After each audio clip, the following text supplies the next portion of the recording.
বিরিয়ানি রান্নায় শুধু মশলা হলেই কিন্তু বিরিয়ানি পুরান ঢাকার মতো স্বাদ আসবে না। বিরিয়ানি রান্নায় হাতের কিছু কৌশল আছে, সেগুলো জানা থাকলে কিন্তু বিরিয়ানি হবে দুর্দান্ত এবং বাবুর্চিদের স্টাইলে কিন্তু অনেক স্বাদ আসবে আর খেতেও কিন্তু অনেক ভালো লাগবে। আজকে আমরা বিরিয়ানি রান্না করব অনেক বড় হাঁড়িতে। এর আগেও কিন্তু আমরা ভিডিও দেখিয়েছি, কিন্তু আমরা কিন্তু মানে চেষ্টা করি যাতে বিরিয়ানিটা অনেক বেশি ভালো লাগে আর খেতেও পারা যায়। কারণ অনেক সময় দেখা যায় বাবুর্চি স্টাইলে বিরিয়ানি রান্না করতে গেলে গ্রানে মন চায় অনেক খেতে পারবো, কিন্তু আসলে পরে খাওয়া যায় না। কিন্তু আমরা যেভাবে রান্না করবো সেভাবে কিন্তু বিরিয়ানি 2-3 প্লেট খেলেও মনে হয় যে মন ভরবে না। অনেকে আছে বিরিয়ানি পছন্দ করেন, আমরাও কিন্তু বিরিয়ানি অনেক পছন্দ করি। বিরিয়ানি পছন্দ করেন এমন মানুষ খুব কমই পাওয়া যায়। তো আমাদের বিরিয়ানির স্টাইলটা আজকে এমনভাবে যে মানে পুরান ঢাকার একটা গ্রান আর স্বাদ সব কিছুই আসবে। তো আমি অনেকগুলো গরুর মাংস নিয়েছি আর আজকে আমি বিরিয়ানি এই জন্য রান্না করেছি যে আজকে আমরা মানে আমার বোনের বাসায়ও দিব আর আমরা নিজেরাও খাবো। তো এর জন্য কিন্তু প্রথমে চালগুলো ঠিক মতো মেপে নিয়েছি। আর মাপার কারণ হলো যাতে পারফেক্ট ঝরঝরে এই বিরিয়ানিটা হয়।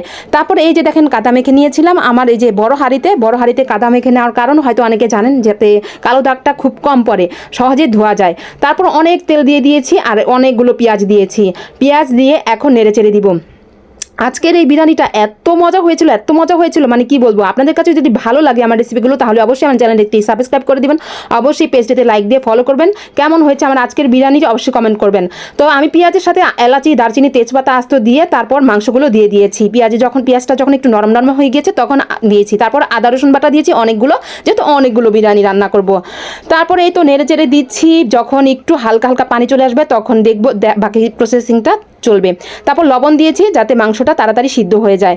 তারপর ঢেকে দিলাম। ঢেকে এই তো দেখেন যখন একটু তেলটা উপরে ভেসে ভেসে উঠেছে তখন আস্তে আস্তে বাকি সব মশলা আমরা দিয়ে দিব।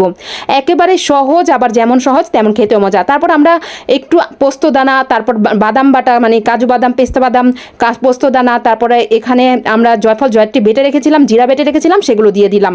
তারপর এই যে বিরিয়ানির 1 প্যাকেট মশলা, অনেকগুলো বিরিয়ানিতে 1 প্যাকেট দিলেই যথেষ্ট, কারণ যেহেতু আমরা সেখানে পোস্তদানা বাটা দিয়েছি, তারপরে জয়ফল জয়ত্রী এগুলো বাটা দিয়েছি, সেখানে জিরা বাটা দিয়েছি। তারপরে যে সস দিয়ে দিচ্ছি, সসটা কিন্তু দিতেই হবে, এটা কিন্তু দিলে অনেক ভালো লাগবে। তারপর আমরা মরিচের গুঁড়ো দিয়েছি। অনেকে আছে হয়তো প্রশ্ন করবেন যে মরিচের গুঁড়ো কেন দিলাম। পারফেক্ট একটা বিরিয়ানির কালার নিতে আসলে অবশ্যই মরিচের গুঁড়োটা কিন্তু দিতে হবে, তাহলে অনেক বেশি ভালো লাগবে। আলুটা আমরা পছন্দ করি তাই আমরা আলু দিয়েছি, চাইলে আপনারা কিন্তু আলুটা অ্যাভয়েড করতে পারেন। আর এমন সুন্দর একটা গ্রান বের হয়েছিল এই বিরিয়ানি থেকে, এত বেশি মজা হয়েছিল এই বিরিয়ানিটা। আমরা যখন খেয়েছিলাম মানে আমি 1 প্লেট পুরো ভরে ভরে নিয়েছিলাম, মানে এত মজা লেগেছিল। তারপরে এই তো একটু পরিমাণ মতো পানি দিয়েছি যাতে সিদ্ধ হয়। আমি গাছের আস্ত কটা কাঁচামরিচ নিয়ে আসলাম, টাটকা কাঁচামরিচ দিয়ে দিব। আমাদের আসলে বাসায় কাঁচামরিচও ছিল না। আর এই যে টুকটাক গাছে কিছু বুনলে আসলে সময় কোনো প্রবলেমের সময় আসলে এটা অনেক উপকারে আসে, মানে হঠাৎ কিছু দরকার পড়লে। তো আমার কাঁচামরিচটা দরকার পড়েছিল, একটু কেওড়া জল দিয়ে দিয়েছি। কেওড়া জল দিয়ে এখানে নেড়ে চেড়ে দিচ্ছি। আমরা কিন্তু সবাই মিলেমিশেই রান্না করি, বড় হাঁড়িতে যখন রান্না করি, মানে আমি একা না, আমার বোন, আমার মা, আমি সবাই মিলেমিশেই করি। তারপর পোলাও চালগুলো দিয়ে দিচ্ছে, এখন নেড়ে চেড়ে দিচ্ছে। তারপর নেড়ে চেড়ে দিয়ে এখন আমরা কি দিব, গুঁড়ো দুধটা দিয়ে দিব। আমরা 2 প্যাকেট দুধ দিয়েছি, একটু বেশি মানে তেমন বেশি না দিলে হবে। অনেকে হয়তো ভাবেন যে টক দই দিলাম না, টক দই না দিয়েও এভাবে দুর্দান্ত স্বাদের কিন্তু বিরিয়ানি রান্না করা যায়। তারপরে এই তো আস্ত যে আমরা 10 টাকা দামের প্যাকেটগুলো দুধ আছে না, মানে ওগুলো দিয়ে দিলাম। তো ওগুলো দিয়ে ভালো করে নেড়ে চেড়ে দিচ্ছে। দুধটা অনেকে হাতে গুলিয়ে দেয় পানিতে, কিন্তু আমরা এভাবেই দিই, অনেক বেশি স্বাদ আসে। তারপর পানিটা পরিমাণ মতো মেপে দিয়েছি, মানে 10 পট মানে 10 পোয়া চালে যদি 8 পোয়া এরকম দিতে হয়, 8 পোয়া দিতে হয়। তারপরে এই তো ঢেকে দিলাম। তারপরে এদিকে আমার বোন সালাদ বানাচ্ছিল, অল্প একটু সালাদ বানাচ্ছিল। তো সালাদটার গ্রান আর বিরিয়ানিটির গ্রান দুইটা যখন মানে একসাথে হচ্ছিল তখন কি যে একটা স্মেল বের হয়েছিল। তারপর আমাদের এই যে ঘি দিয়ে দেওয়া হচ্ছে, এটা কিন্তু একদম টাটকা ঘি, মানে এটা কোনো ব্র্যান্ডের ঘি না, টাটকা ঘি। পারফেক্ট একটা বিরিয়ানি রান্না করতে চাইলে, মানে একদম পুরান ঢাকার মতো স্বাদ আনতে চাইলে অবশ্যই এভাবে বানাবেন, অনেক বেশি মজা। আর স্মেলটা এত সুন্দর। আর আমার ভাইটা চলে এসেছিলো, ও মানে পাগল হয়ে গেছে বিরিয়ানি কখন খাবে। ও কিন্তু বিরিয়ানি অনেক বেশি পছন্দ করে।